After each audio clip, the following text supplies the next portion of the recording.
12 News Eye on Agriculture with Britton Rucker. A new grain crop gaining traction here in Kansas. We'll tell you what sets it apart and how it's helping farmers. And the city of Newton finds itself in a pickle over an animal ordinance. Why the city had to evict goats hired by the city itself off city property. Good evening and welcome into Eye on Agriculture. I'm Britton Rucker. A bird flu outbreak in the U.S. dairy cows continue to spread now to more than 24 herds in 8 states, including here in Kansas. The outbreak coming just weeks after the nation's largest egg producer, Cal-Maine Foods, found the virus in its chickens. Health officials say a risk to the public remains low. Commercial milk is also safe and available as pasteurization uses high heat to kill bacteria and viruses. However, with a little known about transmission through unpasteurized milk products, experts warn consumers about knowing the risk of consuming raw milk. A perennial grain product is gaining traction across the state. It's called Kernza. It's high in protein and fiber and contains fewer carbohydrates than annual wheat. 12 News reporter Gabriela Hernandez tells us more about adding possibilities for Kansas farmers. This provides more opportunity to grow food in the future for us, for Kansas farmers, and for everybody that reaps the benefit of agriculture. Kernza, developed by the Land Institute in Salina, Kansas, helps with nutrient cycling and soil ecology. James Bowden, a Saline County farmer and organizer for Kernza for Kansas, says the perennial grain is also incredibly versatile. I referenced it being the Wild West of food exploration for Kernza, and I really do think it is, because there's so many things and there's so many opportunities to invent and innovate with this grain that I think there's a lot to come. The Kernza grain is set to be available at many Kansas businesses, including this one right here, Martinelli's Little Italy.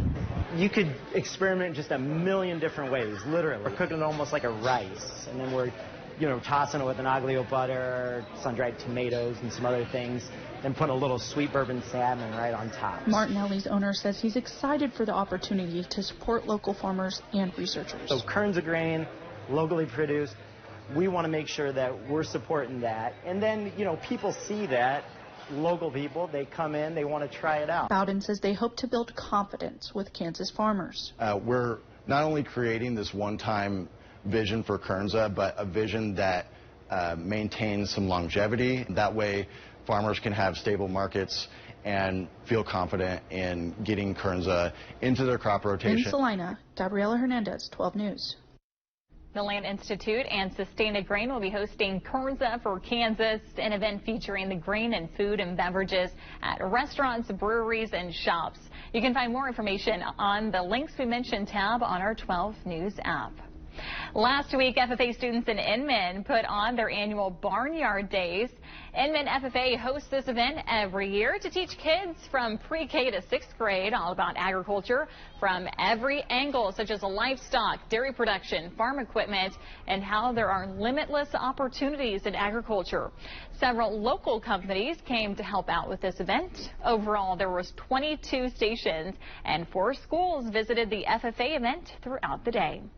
You may remember this story. Almost 1 year ago, the city of Newton decided not to amend an ordinance that would allow a boy to keep his pot-bellied pig. And the city is now facing a similar issue, this time with goats.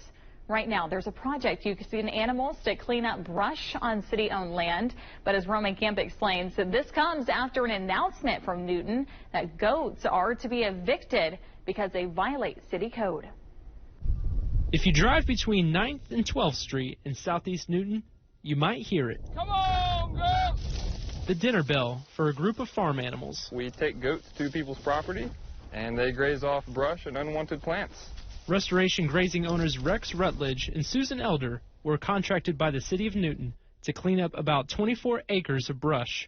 And if you're wondering about the use of goats, The animal is just a really agile tool to get into spaces that a chemical or a piece of equipment really can't do the job. They say goats are a natural solution to getting rid of invasive plants in Kansas. There's literal downstream costs to spraying that chemical out there on the land. Run off into the water, playing in it, your kids playing in it. But goats in Newton will soon be removed due to the city's animal control ordinance. The city of Newton says its code prohibits the harboring of livestock, and the goats being used to clean brush are no exception. The ordinance was designed to protect neighborhoods and neighbors and stuff like that from, farm animals and things like that in town, where out here it doesn't affect anyone. Homeowner Manuel Weber lives nearby and says the goats are a great idea. I completely agree with the method they're using. It's probably cheaper than going out there with a bush hog and trying to mow it down and keep it down that way. Why not experiment with using the goats? As of now, the goats will remain here as Rex and Susan and the city of Newton work out a solution. I called the city of Newton to comment on this issue, but they declined to interview. In Newton, Roman Campa, 12 News. A popular event for cattle producers coming back to Manhattan. Registration for Cow U is now open. A free one-day event will kick off June 25th at the Manhattan Hilton Garden Inn. It provides timely, practical information for High Plains cattlemen and women. For event details and to register, visit cattleu.net. Won't be able to sell their milk. They won't have as much milk to sell. So that's the main issue facing farmers right now.